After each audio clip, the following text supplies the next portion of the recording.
The 1923 Ford Mercury Body Model T Speedster. By the mid-1920s, many motorists were developing a taste for more car than Henry Ford's Tin Lizzie could provide. Believe it or not, this is a Model T. Really? Yeah. 1923 Model T, very rare, because it's got a Speedster kit built by Mercury. Got it, so it's completely modified. Yeah, the pimped out car of the day. It is hard to believe that this is a Model T, and it reminds me of today of how people modify cars. People modify their Hondas, their Mitsubishis, their Subarus, just like they were doing to the Model Ts back in 1923. But back at this time, you could go to a company called Mercury, and you could buy a Speedster kit.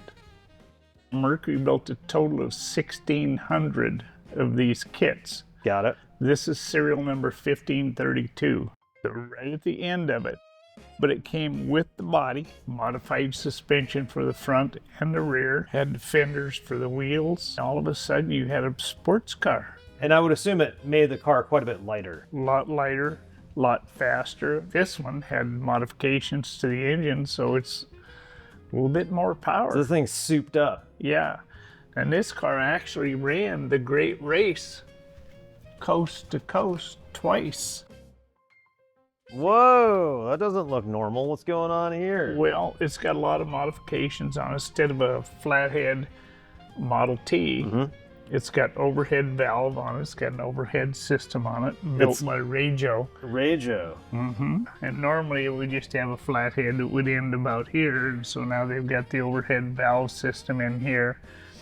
Originally, these were 20 horsepower. Okay. And so this is probably eking out between 35 and 40 horse. It's almost doubled the horsepower. So not only is it lightweight, it looks fast, but it actually has the punch to back it up. Right, and then if you look close at the front end, part of the modification kit, this spring here would normally sit in this cross member here. I see. And so it lengthened the wheelbase out. Okay. And dropped the height down about 5 inches. So it made it a lot more stable. Yeah, and they done the same thing on the back. So they lengthened the whole wheelbase out, dropped the center of gravity down, and it performed very well. Yeah, it's crazy to me because it's not like this was a lot of money. For all in, you're about $1,000 back in the day with the modified kit. And that's when you could buy a used car for under $400, probably $200 maybe. For a young gentleman that wanted to go out and impress somebody and have fun, that was a perfect car to do it. Well, yeah, so a guy like me, say who did this, what kind of car was he trying to emulate? You couldn't afford to buy the Stutz. The Stutz would have been top. Yeah, Stutz, the Mercers, or any of that kind of stuff. So this was the closest thing you could come on a budget. And it'll still run about 55, 60 miles an hour comfortable. When we first got this car, it had an overdrive system in it. Wow. And I took it out because it was too fast. Too fast. Yeah, it was too fast, too furious. Probably 70, 75 mile an hour. That's kind of scary. Yeah. Well, I'd love to get this thing out on the road, man, and just see kind of what it feels like. Well, let's do it. So we both have to get in on the same side here, huh? So you're pretty limber still. You just gotta shake the rust flakes off, you know? Yeah, I'm gonna get very friendly here. Yes. It's pretty comfy. Not bad. I know. The driving position, I feel like I'm laid down already though. Doesn't it sound good? It sounds great.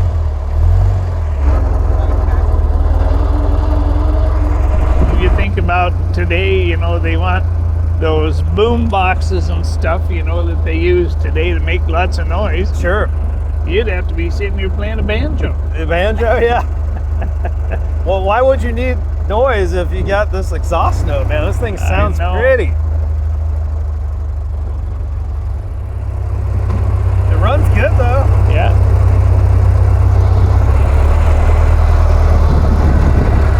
Is it difficult to drive? Not too bad. It's hard on your left leg, you know, holding it in low gear. So what do you think top speed is now? Probably about 55, 60 mile an hour. Yeah. Well, that's plenty fast in a car that has no safety features. First Model T I built when I was 12. That's awesome. I finished it up when I was 13 years old. And that's when they had that 500-mile cross-country tour in Montana. So I took that thing and I drove it down 78 miles to Livingston. Wow. No driver's license. No license on the car, no insurance on the car, no title for the car because it was just built out of parts. And entered into that, and nobody asked. That's awesome. Yeah. Speed bugging the Model T continued into the 1930s, when the Model A became the preferred Ford for hot rod conversions. About 70 original Mercury Speedster bodies are known to exist, carrying on the legacy of the early American hot rodder. Here at the Fountainhead Antique Auto Museum, we have so much content we want to share with you. Please, please, please like, comment, and subscribe right now.